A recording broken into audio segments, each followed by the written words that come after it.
wabarakatuh. Alhamdulillahi wa kafa, wassalatu wassalamu ala rasulil mujtaba, amma ba'd. Raditu billahi rabbah wa bil islami dina wa bi Muhammadin nabiyya wa rasulah. Wa qala Allah ta'ala fi kitabihil karim, na'udzu billahi minasy syaithanir rajim. Bismillahirrahmanirrahim. Syahrul Ramadan alladzi unzila fihi al-Qur'an hudan lin-nas wa bayyinatin minal huda wal furqan. Shadaqallahu adzim. Ma'asyiral muslimin, jamaah salat zuhur Masjid Taqwa Muhammadiyah Pasar Pusat yang dirahmati Allah. Judul kita pada siang hari ini adalah berkenaan dengan Ramadan sebagai bulannya Al-Quran. Ma'asyiral muslimin, jamaah salat zuhur yang dirahmati Allah, dalam surah Al-Baqarah Allah Subhanahu wa taala menyebutkan syahrul Ramadan, bulan Ramadan, unzila fihi al-Quran, yang Allah turunkan di dalam bulan Ramadan ini Al-Quran. Hudan linnas, adalah sebagai petunjuk bagi manusia, wa bayyinatin minal huda wal furqan, dan sebagai pembeda mana yang hak dan mana yang batil, sebagai pembeda bagi seseorang yang ingin mencari kebenaran dan menjauhi daripada kebatilan.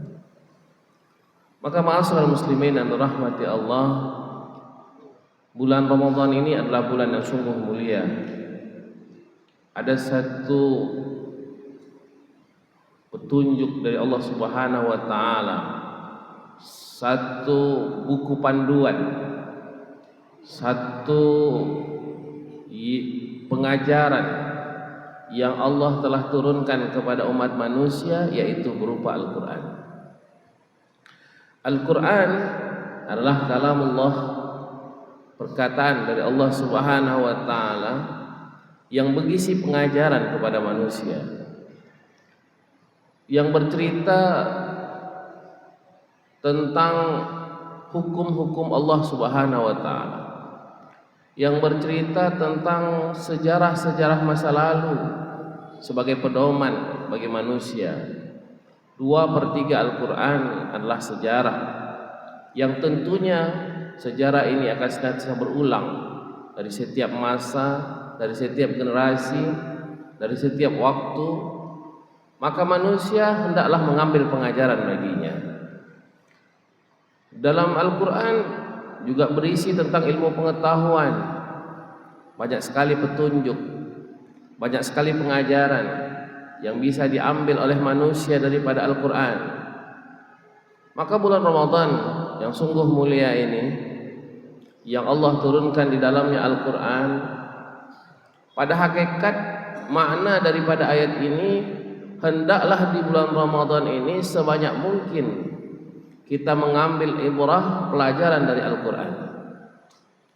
Semakin kita menimba ilmu pengetahuan dari Al-Quran, maka akan semakin terbukalah pintu hidayah bagi kita.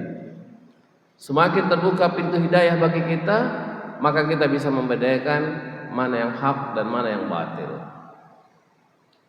Maka Rasulullah SAW wajar menyebutkan, ketika Umar bin Khattab pada suatu ketika di tangannya ada selembar Taurat dan menunjukkan kepada Rasulullah SAW, "Ya Rasulullah, di tanganku ini ada Taurat yang sungguh luar biasa. Ini adalah pengajaran dari Tuhan kepada Nabi Musa alaihissalam." Apa kata Rasulullah? "Wahai Umar, buanglah, bahwa sesungguhnya apa yang Allah turunkan kepadaku berupa Al-Quran, itu sudah cukup bagimu. Engkau tidak perlu mengambil selain daripada Al-Quran, karena sesungguhnya petunjuk, pengajaran, pembelajaran dari Al-Quran sudah bisa untuk kamu pedomani, dan itu sudah cukup bagimu." Maka ma'asyiral muslimin yang dirahmati Allah, tentunya pengajaran Al-Quran ini menjadi sangat penting bagi kita. Cuma pertanyaannya, kapan Al-Quran ini bisa menjadi pedoman bagi umat manusia? Kapan Al-Quran ini bisa menjadi pedoman bagi kita? Kapan Al-Quran ini bisa menjadi petunjuk bagi kita dan bisa menjadi pembeda bagi kita mana yang hak dan mana yang batil? Maka Allah dalam surah Al-Qaf ayat 37 Allah Subhanahu wa taala menyebutkan, inna fi dzalika, sesungguhnya di dalam Al-Quran itu la dzikra, ada petunjuk, liman kana lahu qalbun, yang mana kalau seandainya dia mempunyai hati, wa alqasama, kemudian dia senantiasa mendengarkan daripada Al-Quran itu terus menerus, dan dia senantiasa mendapatkan petunjuk darinya. Maka ma'asyiral muslimin, jamaah salat zuhur yang dirahmati Allah, syarat agar Al-Quran ini bisa menjadi pedoman dan petunjuk bagi kita apabila kata Allah Subhanahu wa taala, liman kana lahu qalbun, orang yang mempunyai hati, orang yang mempunyai jiwa, orang yang hatinya senantiasa terbuka dengan Al-Quran. Karena sesungguhnya di dunia ini banyak orang yang membaca Al-Quran, menghafalkan Al-Quran, mengkaji Al-Quran, tetapi dia tidak mendapatkan hidayah dari Al-Quran. Sebagai contoh mamanya, di antara kaum orientalis, orang-orang yang belajar Al-Quran di negeri barat, mereka mempelajari Al-Quran, tetapi Al-Quran tidak bisa menjadi hidayah baginya. Snock Orange, salah seorang pengkhianat, salah seorang misionaris dari Belanda yang ditugaskan oleh orang-orang Belanda, oleh para penjajah Belanda untuk menghancurkan kerajaan Aceh ketika itu. Maka kemudian Snock Orange ini dia belajar agama, dia menghafal Al-Quran, menghafalkan hadis, mempelajari ilmu-ilmu agama, sehingga dia menjadi seorang tokoh paham agama. Bahkan orang Aceh menyebutnya sebagai ulama. Snock Orange ini disebut oleh orang Aceh ulama, orang yang punya ilmu yang sangat besar dan dijadikan ulama oleh orang-orang Aceh ketika itu. Sampai suatu ketika Allah tengokkan bahwa sesungguhnya Snock Orange ini hanya mencari kelemahan-kelemahan umat Islam untuk disampaikan kepada orang Belanda untuk agar bisa menaklukkan orang-orang Aceh ketika itu. Maka ma'asyiral muslimin yang dirahmati Allah, maka Snock Orange ini seperti mata-mata yang disusupkan. Artinya Al-Quran yang berada dalam dirinya, Al-Quran yang dihafalnya, Al-Quran yang senantiasa dibacanya, tidak membawa bekas ke dalam diri dan jiwanya. Maka sama dengan sebagian besar umat manusia, umat Islam saat ini, alangkah banyaknya yang menghafal Al-Quran, mentadabbur Al-Quran, mengkaji Al-Quran, tetapi Al-Quran tidak bisa menjadi pedoman bagi dirinya. Al-Quran hanya sebesar lidah, Al-Quran hanya sebesar ucapan, Al-Quran hanya sebatas sebatas hafalan, tetapi tidak memasuk ke dalam hati. Maka Allah menyebutkan liman alqas sam'a, liman kana lahu qalbun, orang yang bisa memperdomani Al-Quran ini kalau dia mempunyai hati, hatinya terbuka untuk hidayah. Bagaimana caranya Ustaz agar kita punya hati yang terbuka untuk hidayah? Pertama tentunya harus punya sifat-sifat mulia yang bisa memperbaiki hati kita. Allah Subhanahu wa taala menyebutkan dalam Al-Quran, qad aflaha man zakkaha wa qad khaba man dassaha. Beruntunglah orang yang senantiasa membersihkan hatinya, orang yang senantiasa membersihkan jiwanya, orang yang senantiasa membersihkan pikirannya, dan berugilah orang-orang yang mengotorinya. Maka ma'asyiral muslimin yang dirahmati Allah, agar kita bisa mendapatkan hidayah Al-Quran tentunya, maka kita harus senantiasa membersihkan hati kita setiap hari. Dengan apa? Pertama tentunya dengan ibadah kepada Allah Subhanahu wa taala. Melalui apa? Melalui salat kita. Maka kita jaga salat kita setiap hari agar jangan sampai kita melalaikan Allah Subhanahu wa taala. Ketika kita sudah melalaikan Allah, maka hidayah Al-Qur'an sulit untuk masuk ke dalam hati dan jiwa kita. Ketika kita sudah mendahulukan selain daripada Al-Qur'an, selain daripada Allah Subhanahu wa taala, maka kekerasan hati kita sulit untuk mendapatkan hidayah Al-Qur'an. Kemudian yang berikutnya tentunya adalah kita yakin bahwa diri kita ini sepenuhnya kita serahkan kepada Allah Subhanahu wa taala. Itulah yang membentuk hati. Maka dalam salat kita, ketika kita selesai mengucapkan takbiratul ihram, Allahu akbar, kemudian kita membaca doa iftitah, inni wajjahtu inna salati wa nusuki wa mahyaya wa mamati lillahi rabbil alamin. Sesungguhnya salatku, ibadahku, hidupku dan matiku hanya untuk Allah Subhanahu wa taala. Artinya Bapak Ibu rahmati Allah, agar kita bisa mendapatkan hidayah Al-Qur'an, penyerahan sempurna kita kepada Allah mestilah mutlak. Kita menyerahkan hidup kita kepada Allah mestilah sempurna. Kita serahkan apa yang kita miliki ini kepada Allah Subhanahu wa taala. Sebagaimana dalam kisah Nabi Ibrahim alaihissalam yang sungguh luar biasa. Beliau menyerahkan bukan hanya hartanya, bukan hanya kedudukannya, bukan hanya apa yang beliau miliki, bahkan sampai anak kesayangannya pun dia serahkan kepada Allah Subhanahu wa taala untuk mendapatkan ridha dari Allah Subhanahu wa taala. Maka ma'asyiral muslimin yang dirahmati Allah, tentunya di dalam hidup ini kita banyak sekali mendapatkan ujian, cobaan, masalah dalam hidup kita. Setiap hari kita menghadapi ribuan masalah, ribuan problem, ribuan kesulitan hidup di dalam hidup kita. Maka setiap masalah yang kita hadapi, kita serahkan semuanya kepada Allah Subhanahu wa taala, yang pasti Allah akan memberikan jalan keluar terbaik baginya. Tentunya setelah ikhtiar, tentunya setelah usaha. Fa idza azamta fatawakkal 'ala Allah. Ketika kita sudah berazam, maka bertawakallah kepada Allah Subhanahu wa taala. Karena dengan tawakal, karena dengan penyerahan sempurna kepada Allah Subhanahu wa taala, maka itulah yang akan membentuk hati kita menjadi hati yang mudah menerima Al-Qur'an. Ketika kita sudah menyerahkan diri kita kepada Allah, maka hati kita akan mudah tersentuh dengan Al-Qur'an.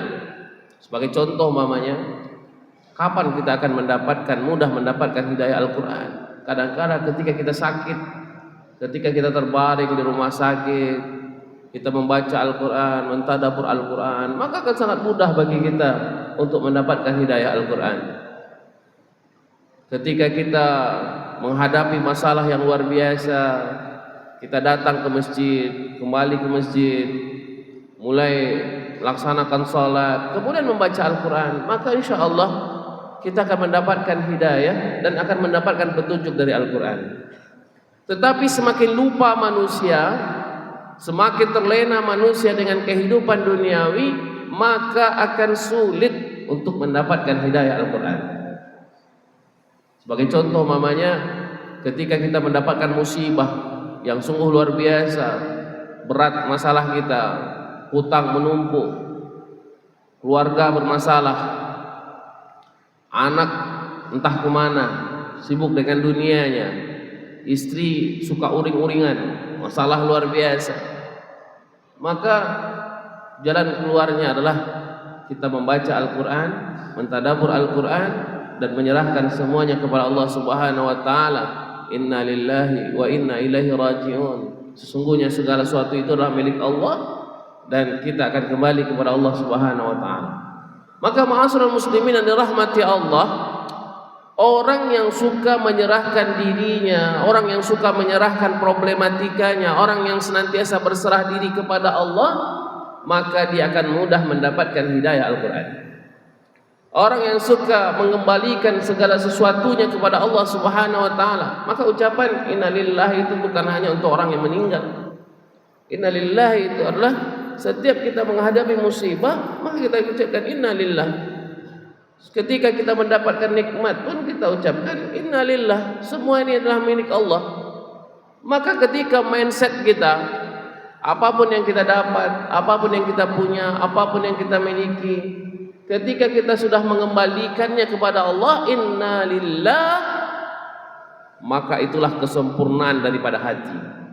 Maka hati akan menjadi hati yang tenang. Maka ada orang yang setiap harinya penuh dengan kerisauan dan kegalauan. Dia lihat semua dalam hidup ini adalah masalah. Sedikit mendapatkan harta baginya masalah. Sedikit tidak sesuai dengan rencana menjadi masalah. Sedikit mendapatkan musibah masalah. Sedikit mungkin mendapatkan cobaan masalah. Bagi sebagian orang ini semuanya masalah. Tetapi bagi orang yang beriman, inilah kenikmatan. Bagi orang yang beriman, ketika dia mendapatkan cobaan dari Allah Subhanahu wa taala, itu adalah kenikmatan. Ketika dia mendapatkan sedikit teguran daripada Allah, itulah kenikmatan. Ketika mendapatkan kesempitan hidup, itulah kenikmatan. Maka bagi orang yang beriman, semua itu adalah kenikmatan. Semua keadaan adalah kenikmatan. Itu semua dalam rangka Allah Subhanahu wa taala memberikan hidayah Al-Qur'an. Maka ma'asyiral muslimin, ya ma'asyiral zuhur yang dirahmati Allah, inilah yang kita sebut dengan bahwa orang-orang yang beriman itu akan mudah mendapatkan hidayah kalau dia memiliki hati. Kalau dia memiliki jiwa, seseorang yang punya jiwa, maka dia akan mudah sekali mendapatkan hidayah Al-Quran. Dia akan mudah sekali mendapatkan petunjuk-petunjuk dari Al-Quran. Tetapi kalau hatinya merupakan hati yang keras, hati yang tidak mudah menerima hidayah, hati yang senantiasa galau risau dalam setiap keadaan, maka akan sulit hidayah Al-Quran untuk didapatinya. Maka ma'asyiral muslimin rahmati Allah, Allah lanjutkan ayat tadi surah Al-Qaf tadi, wa alqas sam'a. Di samping tentunya memiliki hati yang hati yang kuat, hati yang baik, hati yang lembut, maka hendaklah kita banyak-banyak mengaji tentang Al-Quran ini. Banyak-banyak kita mengikuti kajian-kajian ilmu. Ramadan ini sungguh luar biasa. Mulai dari subuh ada pengajian subuh, pengajian zuhur, nanti asar ada kita mengaji Al-Quran lagi, maghrib sebelum kita sholat tarawih kita melaksanakan lagi ibadah sunnah, mendengarkan kajian. Maka semakin banyak kita mendengarkan kajian ilmu, maka disitulah hidayah Al-Quran akan tumbuh. Maka ma'asyiral muslimin yang dirahmati Allah, syarat agar kita mendapatkan hidayah Al-Quran, pertama kita lembutkan hati kita, kita perbaiki jiwa kita, kita perbaiki sikap kita kepada Allah Subhanahu wa taala, kita perbaiki senantiasa aktivitas kita senantiasa terpaut dengan Allah Subhanahu wa taala. Bagaimana koneksi kita dengan Allah itu koneksi yang baik dan luar biasa. Ketika koneksi ini baik, maka hidayah Al-Quran akan mudah kita dapat. Dan yang kedua, kita senantiasa memperbanyak membaca Al-Quran, mendengarkan Al-Quran, mentadabbur Al-Quran. Orang yang senantiasa mentadabbur Al-Quran, maka dia akan memiliki kesempurnaan hidup. Maka Allah sebutkan dalam Al-Quran itu, afala yatadabbarun Al-Quran am ala qulubin afqaluha, kata Allah. Apakah mereka tidak mau memahami Al-Quran, mentadabbur Al-Quran, mengkaji Al-Quran, atau hati mereka yang tertutup? Maka ma'asyiral muslimin, jamaah salat zuhur yang dirahmati Allah, semakin banyak kita mengkaji Al-Quran, maka hati kita akan semakin tenang. Ya ayyatuhan nafsul mutmainnah, irji'i ila rabbiki radiyatan mardiyah. Wahai jiwa yang tenang, kembalilah engkau kepada Tuhanmu dengan engkau ridho kepadanya dan Allah pun ridho kepadamu. maka insya Allah dengan seperti itu Allah akan mudah memberikan hidayah Al-Quran kepadamu di bulan suci Ramadan yang sungguh mulia ini. Nasrun minallah wa fatun qarib wa basyiril mu'minin. Wassalamualaikum warahmatullahi wabarakatuh.